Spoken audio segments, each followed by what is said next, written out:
tardes a todos.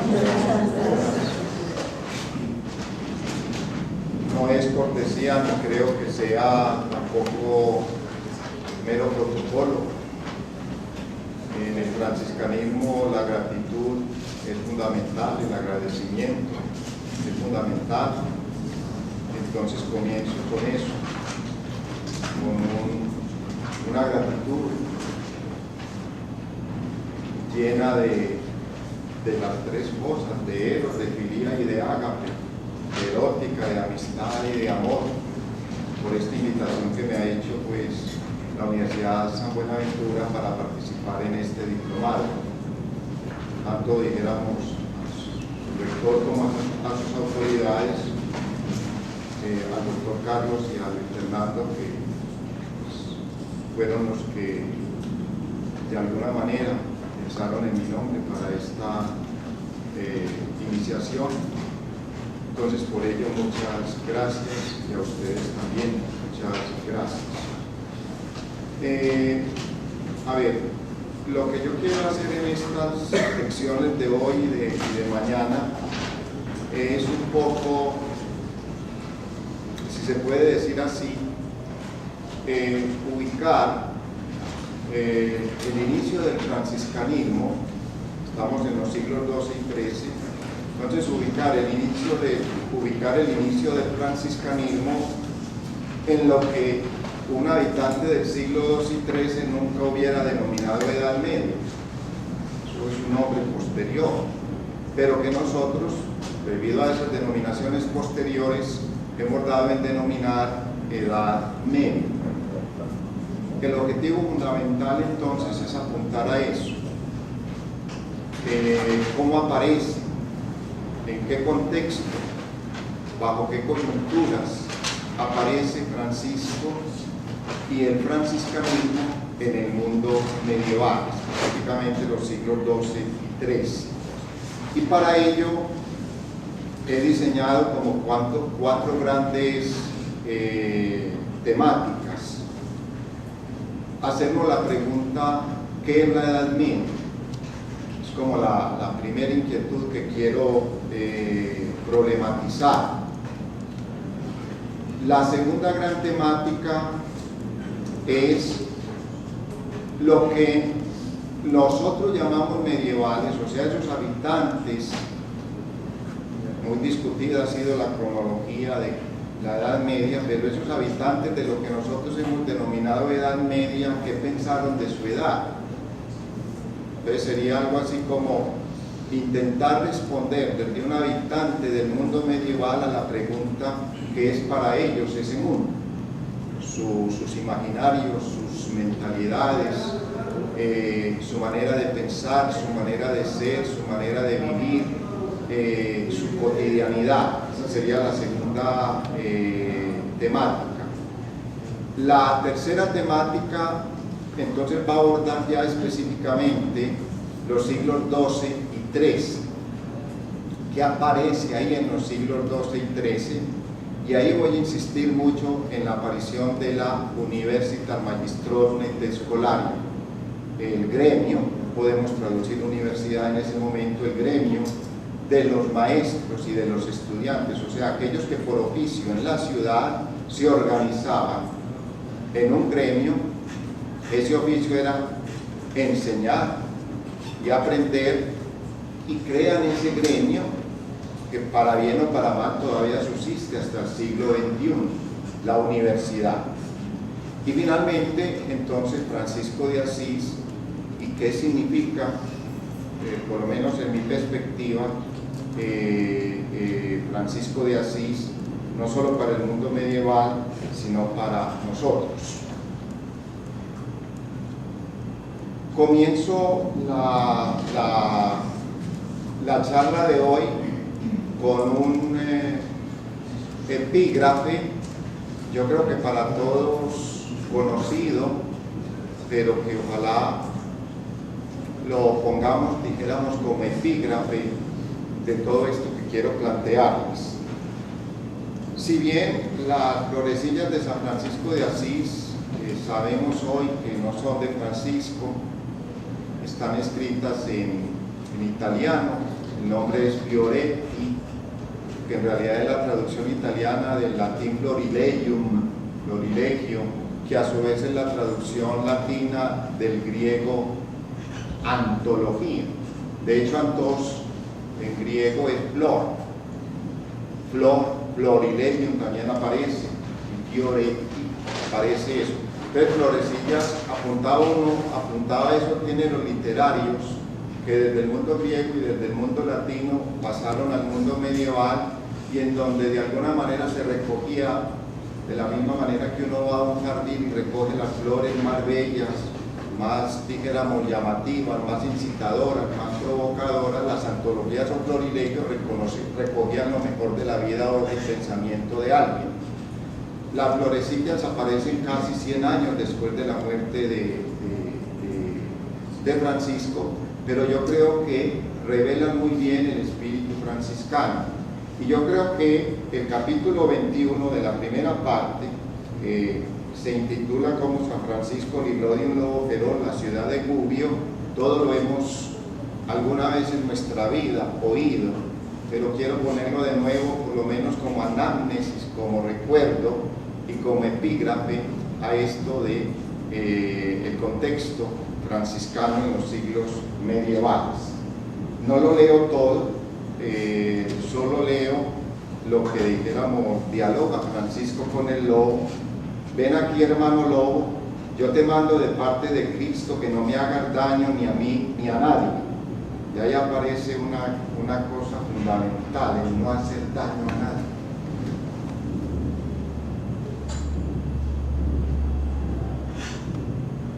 Desde los griegos, esa era la manera de entender la justicia. Si pasan por el De Officiis de Cicerón, los deberes de Cicerón, si pasan por las reflexiones estoicas y epicúreas, lo justo viene determinado ya en la cultura grecorromana como no hacer daño a nadie.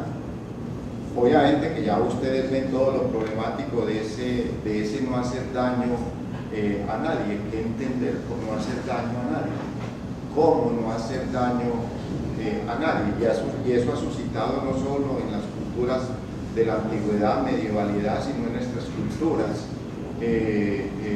todas las reflexiones sobre ese libro de la justicia. Recuerden el célebre texto de Rawls, dedicado precisamente a reflexionar en época de la globalización hoy sobre la justicia.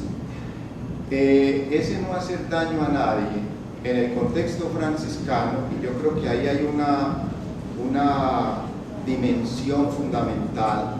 Ese no hacer daño a nadie está cruzado por ese saludo que yo les di, está empapado de esas tres grandes categorías con que se designaba lo justo para efectos de no hacer daño a nadie. Por una parte el eros, dejémoslo tal cual; por otra parte la filia, la amistad; y por otra parte el acto.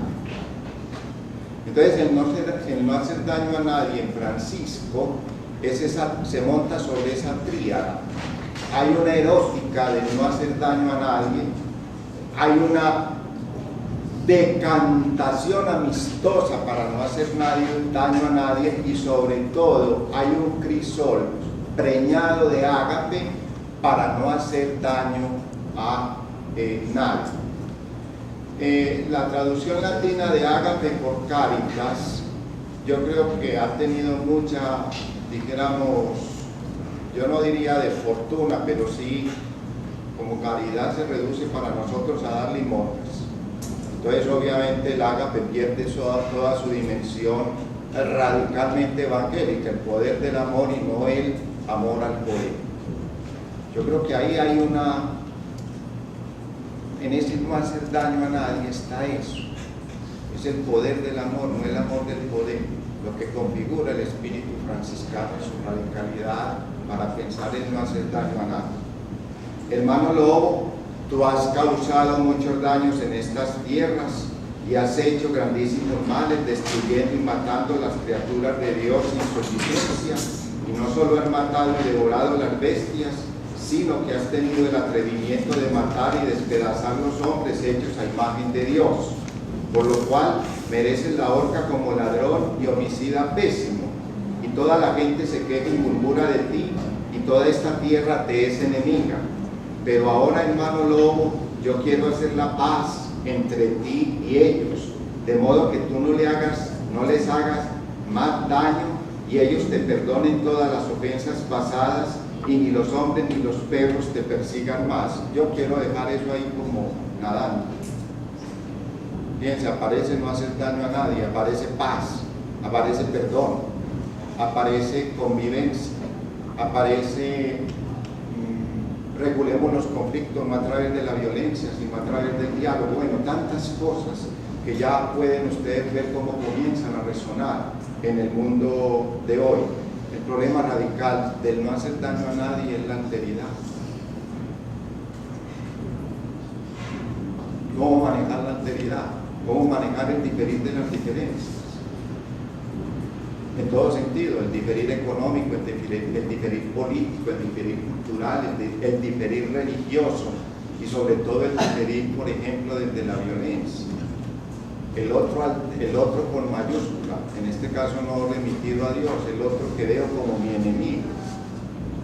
¿Qué hacer con esa radicalidad tan radicalmente diferente que es el otro como mi enemigo y yo para él como el otro que es a su vez su enemigo? Aquí bajo la figura del lobo. Bueno,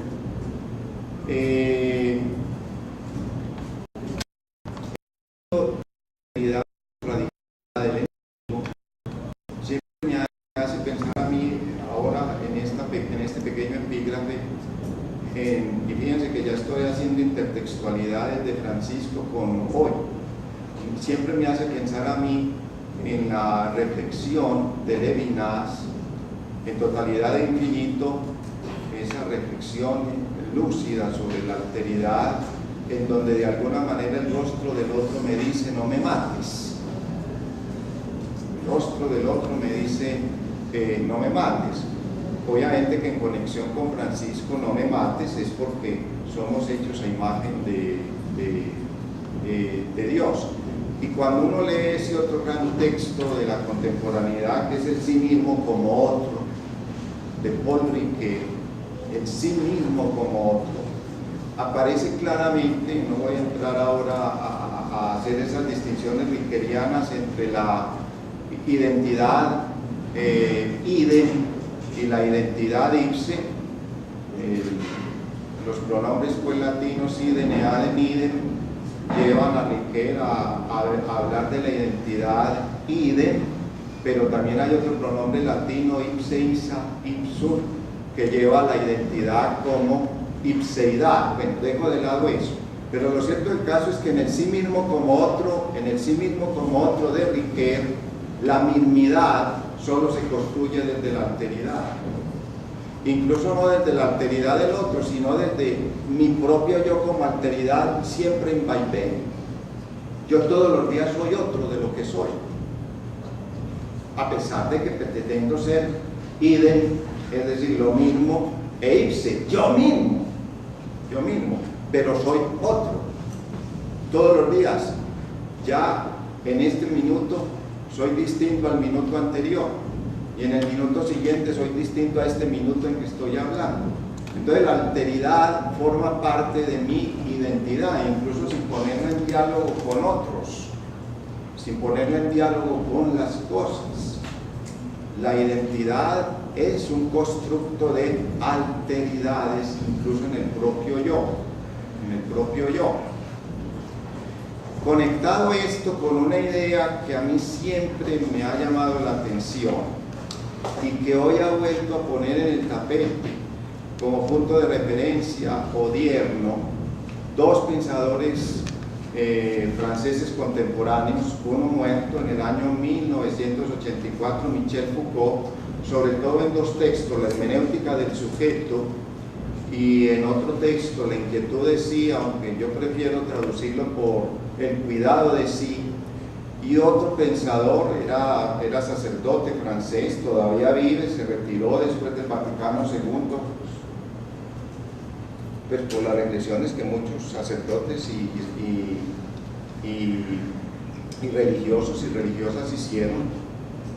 que el Vaticano II no estaba cumpliendo absolutamente nada de lo que se había propuesto, entonces era mejor operar sin vínculos clericales para efectos conciliares. El profesor Pierre Hadot, la expresión en francés es H-A-D-O-T, el profesor, no sé cómo se pronuncia, debe ser Hadot. El profesor Hadot tiene unos textos fundamentales, entre ellos recomiendo ejercicios espirituales y filosofía antigua. Uno siempre que piensa en ejercicios espirituales se remite bueno, yo el día de San Ignacio, se remite a San Ignacio. Y no, resulta que vivir, filosofar en el mundo antiguo era una actividad, era un ejercicio espiritual. O sea, el proceso de vida y el proceso de filosofía era una conversión, cambiar de mirada y cambiar de forma de vida. Y para eso ellos acuñaron una categoría, en griego epimeleia que autu. Séneca lo traduce por cura sui, y nosotros, siguiendo la traducción latina, la hemos traducido por cuidado de sí. En ese contexto, uno no puede de ninguna manera habitar el mundo en sus facetas culturales, llámense económicas, políticas, sociales, culturales, religiosas, de diálogo con el otro, sin 4 grandes cuidados: el cuidado de sí, el cuidado de los otros, el cuidado de las cosas y el cuidado de lo místico, el cuidado de lo divino. Yo al cuidado de sí lo llamo ética, al cuidado de los otros la llamo política, al cuidado de las cosas la llamo ciencia, y al cuidado de Dios lo llamo experiencia. No digo religiosa para que no suene a una positividad religiosa. Es el cuidado de lo divino, el cuidado de lo sacro, la experiencia de lo sacro, la dimensión sacral de toda la